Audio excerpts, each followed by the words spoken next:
अस्सलाम वालेकुम class fourth year. आज हम अपना लास्ट चैप्टर जो है अप्लाइड केमिस्ट्री का वो शुरू करने लगे हैं। चैप्टर का नाम है मॉडर्न मटेरियल्स। ठीक है, इसके अंदर हम दो चीज़ें जो हैं पढ़ेंगे मेनली। एक है लिक्विड क्रिस्टल और एक है पॉलीमर्स। ठीक है, लिक्विड क्रिस्टल क्योंकि पॉलीमर्स नहीं है, अलग से हैं, लेकिन क्योंकि मॉडर्न है मटेरियल लिहाजा एक यानी टॉपिक ये है, फुल फ्लैज है, इसकी सारी जो टाइप्स हैं, प्रॉपर्टीज़ हैं, सब कुछ उसके अंदर एप्लीकेशन सब कुछ आएगा। और ऐसे ही पॉलीमर्स भी। ठीक है, हम फिलहाल लिक्विड क्रिस्टल्स इंशाल्लाह जब क्लासेस शुरू होंगी तो पढ़ेंगे, क्योंकि इसके स्ट्रक्चर्स और करेक्टरिस्टिक्स ऑनलाइन समझाना मुश्किल काम होगा, तो बोर्ड के ऊपर फिर इंशाल्लाह ज़्यादा अच्छा बेहतर तौर पे समझाया जा सकेगा। आज जो है हम इसका दूसरा हिस्सा समझ लें, शुरू करने लगे हैं, जो है पॉलीमर्स। ठीक है, पॉलीमर्स आप लोगों ने सेकेंड ईयर में भी पढ़ रखे हैं, आपने ऑर्गेनिक केमिस्ट्री में भी अब फोर्थ ईयर में भी पढ़े होंगे। ठीक है, पॉलीमर्स बेसिकली हैं क्या? पोली जैसे आप सबको पता है, पोली का मतलब होता है मैनी। ठीक है, और मर्ज यूनिट को कहते हैं, यानी आप बहुत सारे यूनिट जो हैं वो इकट्ठे कर देंगे तो मोनोमर्स मिलके पॉलीमर्स बनाते हैं। ठीक है, और एक लंबी चेन, इस चेन के अंदर जो है वो 100 से लेके 1000 मिलियंस तक जो हैं वो मॉलिक्यूल्स इसके अंदर हो सकते हैं। कुछ जो हैं जो आपने पढ़ रखे हैं, फॉर एग्जांपल जैसे आपने पढ़ा है, बेकेलाइट पढ़ा था सेकेंड ईयर में। ठीक है, इसके अलावा पीवीसी पढ़ा था आपने, जो आम पॉलीथीन हम इस्तेमाल करते हैं, सबसे जो है पॉलीथीन, वो ये सारे क्या थे? पॉलीमर्स हैं। पॉलीमर्स क्या हैं? मोनोमर से मिलके बने होते हैं। ठीक है, जैसे हम जो गले में चेन पहनते हैं वो इस तरह से होती है। अब आपको पता है कुछ चेन्स गले के साथ चिपकी हुई होती हैं, कुछ बड़ी भी होती हैं, तो सेम इसका भी यही समझ लें कि उनकी जो लेंथ है वो डिफरेंट हो सकती है। एन मॉलिक्यूल्स का मतलब कुछ भी हो सकता है, एन इज इक्वल टू 100 हो सकता है, N is equal to 1000, 10,000, million, 10 million, जितने भी बड़े जो हैं वो बना लें। ठीक है, इसमें हम सबसे पहले पढ़ेंगे classification of polymers. Classification of polymers कुछ अनकॉमन सा होगा, लेकिन बहरहाल इनऑर्गेनिक भी पॉलीमर होते हैं। इनऑर्गेनिक और दूसरा जो इसका है वो है ऑर्गेनिक। दोनों में, इनऑर्गेनिक और ऑर्गेनिक में जो इनकी सब डिवीजन है वो है नेचुरल और सिंथेटिक।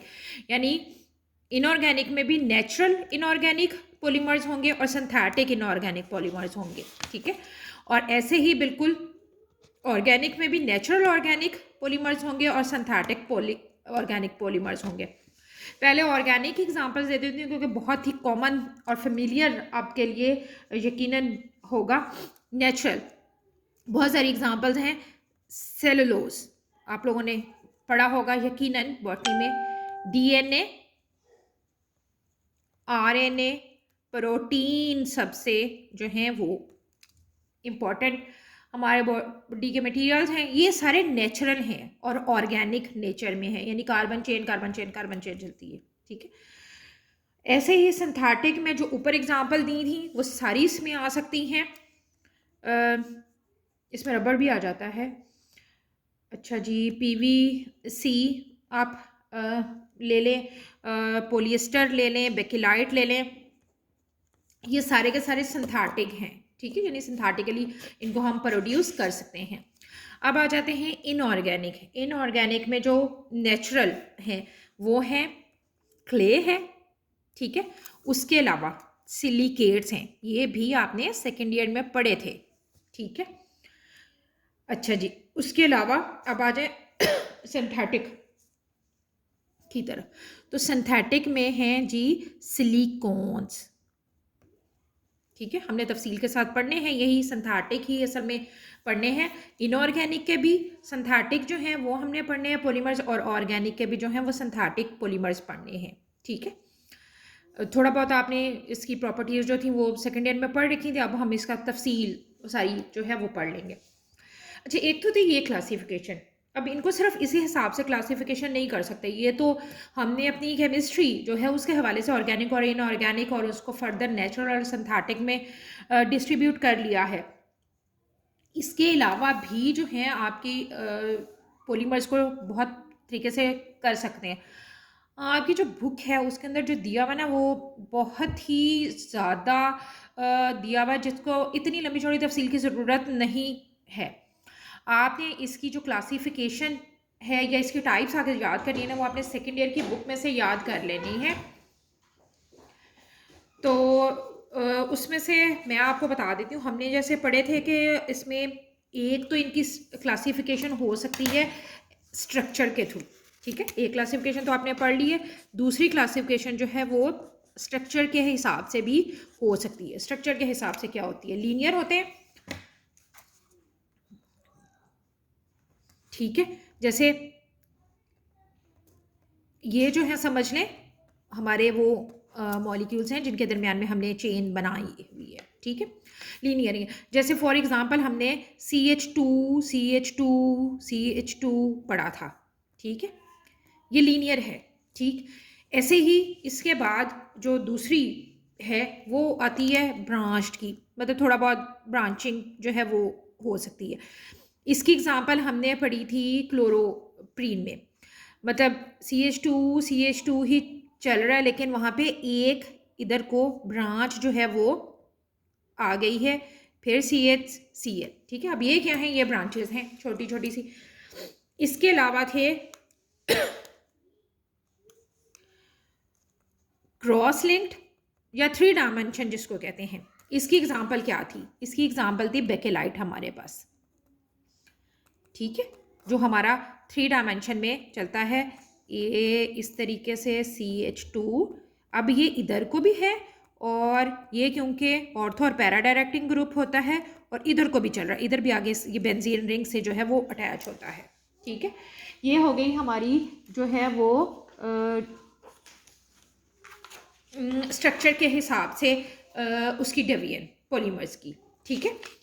इसके बाद जो है हम एक और जो है वो देख लेते हैं जिसमें है टाइप्स ऑफ पॉलीमर्स, उनके जो यूनिट्स हैं उसके मिलने के हिसाब से जो है, ठीक है। मतलब ये कि अगर तो एक जैसे हैं उसमें तो फिर क्या करेंगे, इसको हम मेनली जो लिख लेते हैं ना वो टाइप्स में लिख लेते हैं, ठीक है। टाइप्स ऑफ पॉलीमर्स के पॉलीमर्स की टाइप्स क्या हैं, दो मेन कर लेते हैं। वैसे सेकेंड ईयर की बुक में ना काफ़ी ज़्यादा दी हुई हैं, उसमें जो है वो वाटर पॉलीमर, को पॉलीमर, थर्मोप्लास्टिक, थर्मोसैटिंग और ये वो इस तरह से काफ़ी सारे दिए हुए हैं, ठीक है। तो हम इसको दो हिस्सों में सिर्फ फ़िलहाल तकसीम कर रहे हैं, एक होमो पॉलीमर और दूसरे हेट्रोपॉलीमर, ठीक है जी। अच्छा जी, अब होमोपॉलीमर क्या है, होमोपॉलीमर वो जो एक ही तरह के मोनोमर से मिलके बने हुए होंगे, ठीक है। अब जब हम CH2 वाला पॉलीमर बनाते हैं तो मेनली ये किससे बना होता है, ये बना होता है CH2 डबल बॉन्ड CH2, इसका आप N मॉलिक्यूल्स लेते हो, ये हमारे पास, यानी आपके पास सवाए इथीन के CH2 डबल बॉन्ड CH2 के दूसरी और कोई चीज़ मौजूद नहीं होती, सारा आपका पॉलीमर जो है उसमें यही ग्रुप ही चल रहा होता है, ठीक है। हेट्रो जो है उसके अंदर आप बहुत सारी एग्जांपल्स जो हैं वो कोट कर सकते हैं। अभी मैंने आपको क्लोरोप्रीन की एग्जांपल दी थी, आप उसको भी जो है इसके अंदर जो है वो लिख सकते हैं। उसके अलावा PVC इसकी सबसे अच्छी जो एग्जांपल है वो यही, क्योंकि इसी के मिलने से जो है वो विनाइल क्लोराइड पहले बनता है, CH2 डबल बॉन्ड CH2Cl, ठीक है। अच्छा, बल्कि नहीं, ये एग्जांपल इसके लिए ठीक नहीं है, उसमें दो अलग अलग जो हैं वो पॉलीमर्स इस्तेमाल जो हैं, दो अलग ग्रुप्स जो हैं वो इस्तेमाल होंगे। तो इसके लिए जो सबसे अच्छी एग्जांपल है वो है पॉलिएस्टर की, बिल्कुल ठीक है। पॉलिएस्टर जो है उसके अंदर दो ग्रुप्स जो है वो हम अलग अलग ग्रुप इस्तेमाल करते हैं। इसकी एग्जांपल जो है उसमें आपने पढ़ना है पॉलिएस्टर, ठीक है। इसके अंदर क्या जो है वो शामिल होता है। बेंजीन रिंग है, ठीक है, ये तो ख़राब हो गया है। इसके साथ C डबल बॉन्ड OOH, क्या है ये ग्रुप? बेंजोइक एसिड वाला, ठीक है। और जो है इसके C डबल बॉन्ड OOH, और ये अब है एरोमेटिक, ठीक है। और इसके साथ जो है वो आएगी अल्कोहल, OH, और दोनों तरफ OH ग्रुप लगा हुआ है, ठीक है। अब यहाँ पे हमने क्या चीज़ जो है वो रिमूव करनी है, यहाँ से ये रिमूव हो जाएगा, और ये carbon C double bond O वाला कार्बन जो है ये इस ऑक्सीजन से लिंक बना के इसके साथ लिंकेज बना लेगा। अगला ये अगेन अगले C डबल बॉन्ड O के साथ, और अगेन जो है आपके पास जो है वो पॉलिएस्टर बनता चला जाएगा, ठीक है।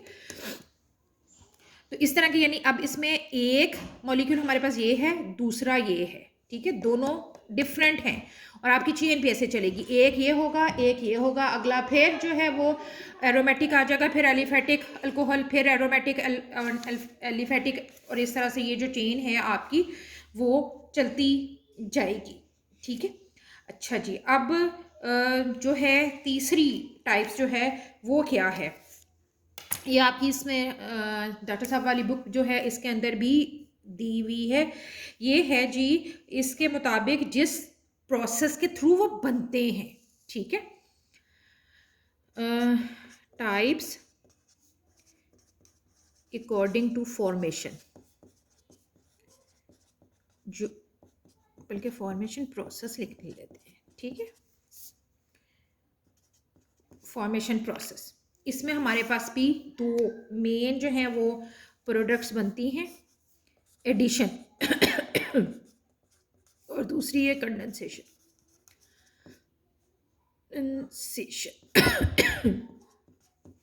ठीक है जी।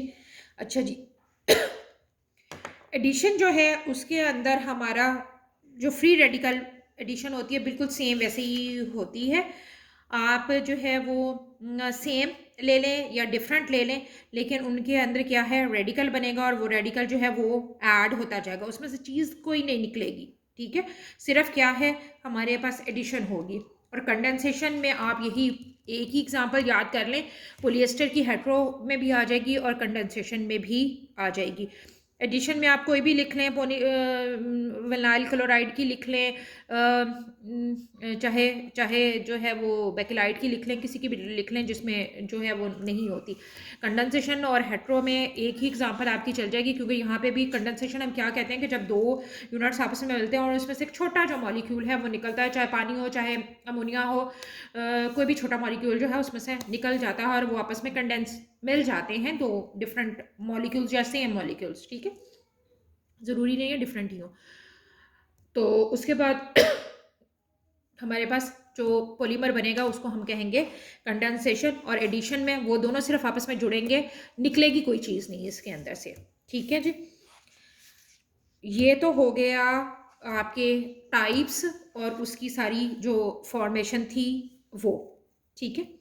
इसके अलावा जो है वो हमने एक छोटी सी जो है वो पढ़नी है हीट के हवाले से, ठीक है। अब हैं जी टाइप्स रिलेटेड टू हीट, ठीक है। उसमें थर्मल प्रॉपर्टीज़ क्योंकि इन्वॉल्व होती हैं, तो उसी हिसाब से उनके जो हैं वो थर्मोप्लास्टिक पॉलीमर और थर्मोसेटिंग प्लास्टर, ठीक। पहला है जी thermoplastic, and second one polymer जो है वो है thermosetting.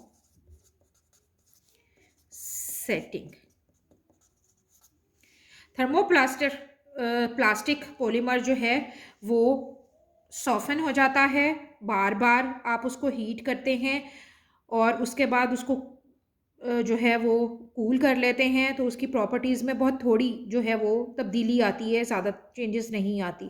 Thermosetting polymer which become hard on heating and cannot be softened again are called thermosetting polymer. आप ये समझ लीजिए कि थर्मोप्लास्टिक जो है वो इतने हीट रेजिस्टेंट नहीं होते, उनको आप हीट करेंगे और हीट करने के बाद आप उनको दोबारा से रीशेप कर सकते हैं। थर्मोसेटिंग जो प्लास्टिक्स हैं वो टेम्परेचर रेजिस्टेंट होंगे, हीट रेजिस्टेंट होंगे, तो वो जो है वो आप उनको दोबारा से सॉफ्ट जो है वो नहीं कर सकते, बल्कि हो सकता है कि जब आप हीट करें उनको तो वो डीकम्पोज जो हैं वो हो जाए। इसकी एग्जांपल जो आपकी सिंथेटिक वार्निशेस हैं वो हैं, मतलब वो डिकम्पोज हो जाएंगी, लेकिन आप उसको किसी और सॉफ्ट करके कुछ और उसका नहीं बना सकते, या अगेन ही वही चीज़ नहीं बना सकते।